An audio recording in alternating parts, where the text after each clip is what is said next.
the only sports podcast with a reach longer than Chet Holmgrem plays his own podcast. Back again with my brother Crevonte, the right hand man, voice of reason, captain of the Goofy ship, and of course, the Commander Lawyer himself. During these NBA draft profiles, my brothers, we take a look at Chet Holmgren.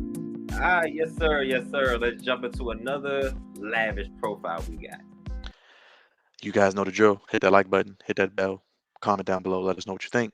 Where does he go? What do you like? What you don't like? Any comparisons? And of course, subscribe to the channel. Chet Holmgren, 7 feet tall, 6'11 and a half if you're nitpicking, 195 soaking wet. Like we said, just had a birthday, just turned 20 years old, 7'6 wingspan. He was a freshman at Gonzaga, was the number one player in the country coming out of Minnesota, and chose Gonzaga. Gonzaga's doing a great job of recruiting as of late. He's pretty much done it all offensively and defensively, being a shot blocker, being an anchor for them, being able to shoot the ball from three. Since day one, we knew he could possibly be anywhere from the number one to number two or number even three pick as rumors are going into the draft. Crevonte, when you look at him in this draft, you're not the biggest fan, but what do you see when you look at him? I see. Well, okay. So that's kind of a loaded question because what I see is a twig. That's what I see. A really, really, really tall twig. But when you watch him play, it's so crazy because he's so dominant on the defensive side of the ball, and He's money in the paint, pretty much. Him being 7 feet with, like he was saying, the 7'6" wingspan. He's money around the rim, and he could put the ball on the floor. Like I was saying in Jabari Smith post, this is what the NBA is turning into. Everybody has skill. Like there, no. If you don't have any skill, you're a liability, pretty much. And then guys are playing foul for like, there's no way Shaq will be able to survive in this league. And I mean post Lakers, like Lakers towards the end of their three-peat, and then after the Lakers, like Shaq just wouldn't be able to survive in this league because you got to be able to do multiple things. And Chet Holmgren can do that. Now obviously, like I was saying, a lot of upside, a lot of upside. But obviously the biggest glaring con, if you will, is his build.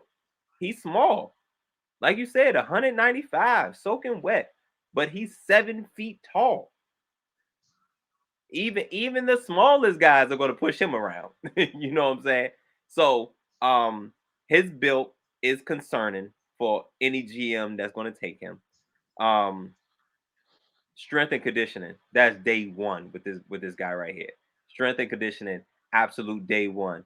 We gotta get some carbs in him, and you know what I'm saying? Like he's got to bulk up a little bit because he's gonna find it hard to survive, and he's already on the lighter skin, so he may end up with a couple bumps and bruises after each game.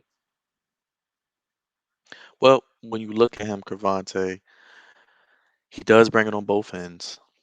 Do you see a comparison to a player that we've seen in the league today, maybe in the past? I know last time with Jabari Smith, you went deep into the archives with the good one with Rashard Lewis, little KG. What do you see in this one with his pro comp? Um, I see Kristaps Porzingis, man. Um, Unicorns. Like we don't see guys like this. You know what I'm saying? Like he's different. Like we thought, well, not even thought because it's still a fact. Kevin Durant's a unicorn. You know what I'm saying? And pretty much in our profiles, everybody is 6'10" or 7 feet tall, or you know, around that range, but they're all very skilled, which is, you know, Kristaps Porzingis. So that's my comparison for Chet Holmgren. But I think it's just amazing how the guys are getting bigger, but they still can play below the rim and above the rim. So you know he has a ton of upside. It's just, and with his build, you also have you have to worry about potential injuries to them joints, them ankles, and them knees. Because I tell you, once you get them hurt, they don't get any better. Where do you see him going, Cravante? I think we both are in agreement Jabari Smith will be the number one guy taken. The draft begins at number two with the Oklahoma City Thunder, who have more picks than letters in the alphabet. That's a fact. I don't think OKC would pass on him. I really don't. I don't think he gets past. I don't think he gets past two. OKC, just like the Orlando Magic. I spoke about this a little bit in Jabari Smith's profile, but they building up this talent. It's like, yo, either as a team we gonna hit, or we gonna hit on the next big young, superstar. And who knows? It could be Mr. Holmgren right here. Fun fact, I think over the next 3 years, including this year, 2022, 2023, and 2024, Oklahoma City Thunder have 38 picks, Crevonte.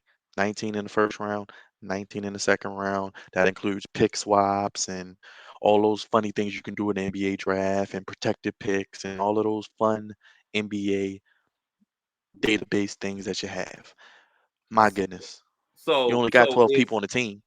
so so the Oklahoma City Thunder is like the NBA draft is like the Oklahoma City Invitational. You're damn right. You're damn right.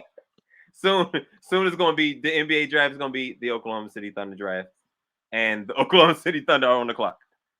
Every pick. And looking at their roster, Cavante, they need the help. Outside of Josh Giddey, Shea Gilgeous-Alexander, who's a hell of a player. I Sure. guess if you want to say Dort, who had a coming out party the last couple of years. I don't really see much other talent. I mean, no other names that really jump out to me. Derek Favors is there, but really they need more talent. They are young, and Holmgren with the backcourt they have would be a good presence on the inside. Oh yeah, yeah. Here we go. Just go ahead, add him to the list because yeah, I think like I said, I think Jabari Smith is probably going to go to one, and there's no way I think the Oklahoma City Thunder are going to pass on a talent such as Mr. Holmgren right here. Now, Cavante, you aren't as high on him. You just think that with the injuries and the size, do you think he can add more muscle, add more weight, and get over those things? He didn't have any injuries in college. He played pretty much every game from what I remember. Which is great. That's something you can he can hang his hat on.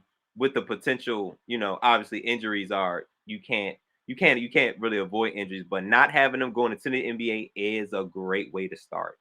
Um, but no, I'm not. I'm not high on him. He was pretty much the number one recruit to Gonzaga last year, and I felt like he did not put them over the top like I thought he would.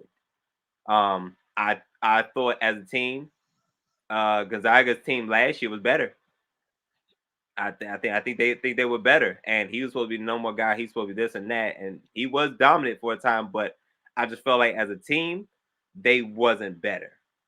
And again, I don't know how he's going to survive because he's going to be playing a lot around the rim. It's not like he's going to play like Kevin Durant, like where he's going to be at the perimeter all the time, no matter what. But at some point, he's going to have to bang, and that's what I'm fearful of. Is yeah, that injury bug hitting him and him getting pushed around. Now, obviously, Giannis Antetokounmpo was not the biggest thing coming out of Greece either. Right. But he put on a lot of weight. But Chet doesn't strike me as a Giannis type of player. Um, so I'm just not as high as him as high on him as everybody else is. I think the OKC is more of a perfect fit for his type of abilities. Can play inside, can play outside, has guys that can get him the basketball. He doesn't have to be the primary ball handler. He can get to a sweet spot, score, and play defense and rebound, get easy buckets. So I think it would work in OKC. Now, if he goes to Orlando, then you're like, okay, they're expecting him to change life. Right? You see that exactly. I think it's very important when we're talking about prospects. It's important where they go because a great prospect can go somewhere and fail.